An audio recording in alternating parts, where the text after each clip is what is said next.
which will notify you when new content is posted. So today, my kids ask me to go to the park all the time. I don't know about you, but my kids always want to go to the park.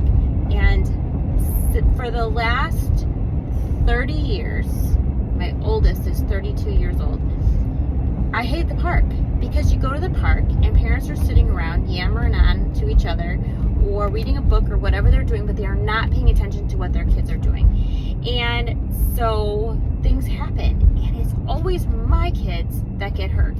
And so when my oldest, who is turning 32 this year, was young, we built a park in our backyard. Go play in the backyard. We've got everything that they have at the park.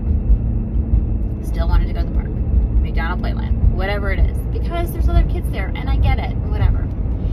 Anyway, so today I finally told my kids I would take them to the park. We're only staying for an hour to an hour and a half. That's it. That's my limit. And so we chose this park that we had driven past a bunch of times on the way to Grandma and Grandpa's house, and they've been wanting to go there. So I decided, okay, we'll go to the park.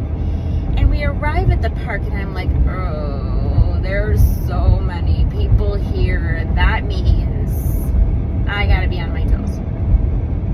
Well, there were a lot of people there, and there were a lot of nice kids there, and a couple of parents, and that kind of concerned me because it seemed like there was an awful lot of kids there for the parent ratio. And it was in a neighborhood, so maybe kids' parents were at their homes, which is right across the street. There's a lot of kids, a lot of houses right across the street. But anyway, I was concerned.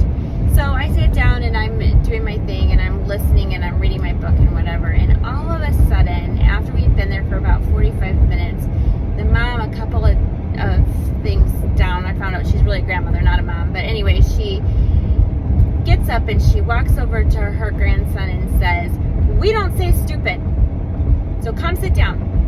And I was like, oh.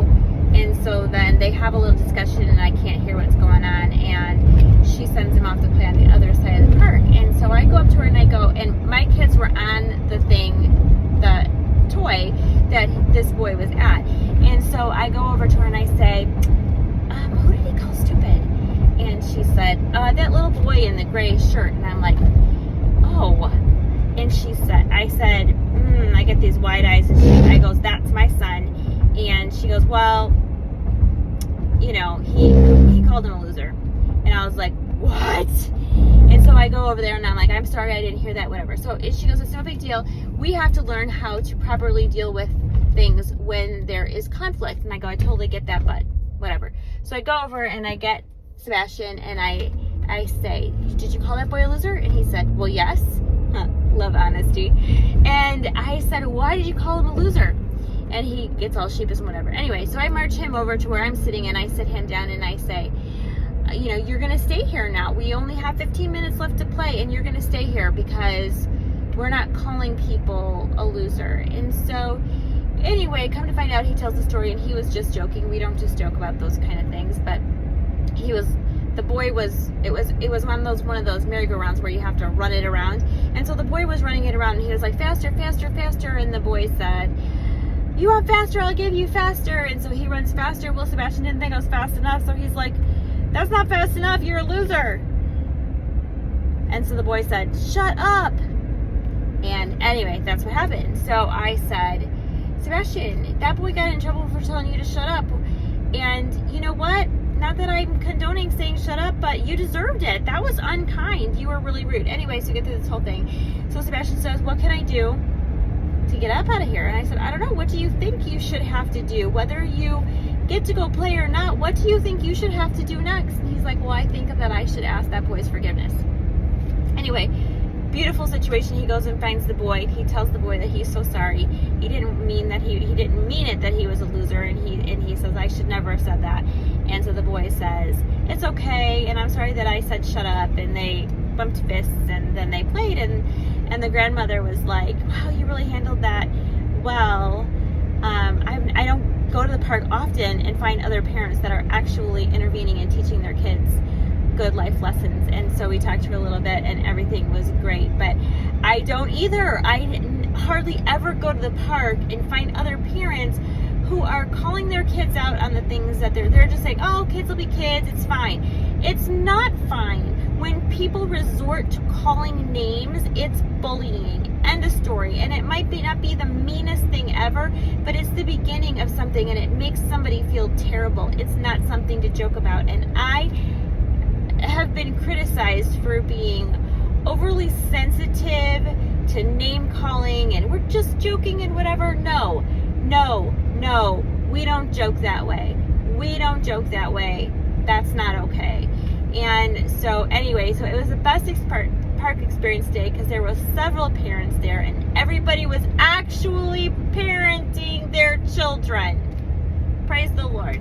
Anyway, thank God that we still have some good parents out there who are actually parenting their children and not blaming other kids for our children's behavior, not justifying our children's behavior because somebody acted unkindly first, but that despite the fact that somebody acted unkindly, we are responsible for our own choices, for what comes out of our mouth and what comes off of our body.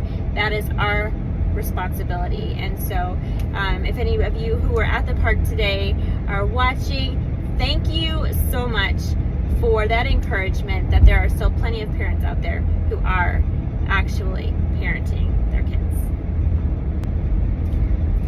So if you're one of those parents who doesn't like going to the park because every time you go it just seems like it is such a struggle to deal with all these other kids and parents who just let their kids do whatever at the park, there's hope.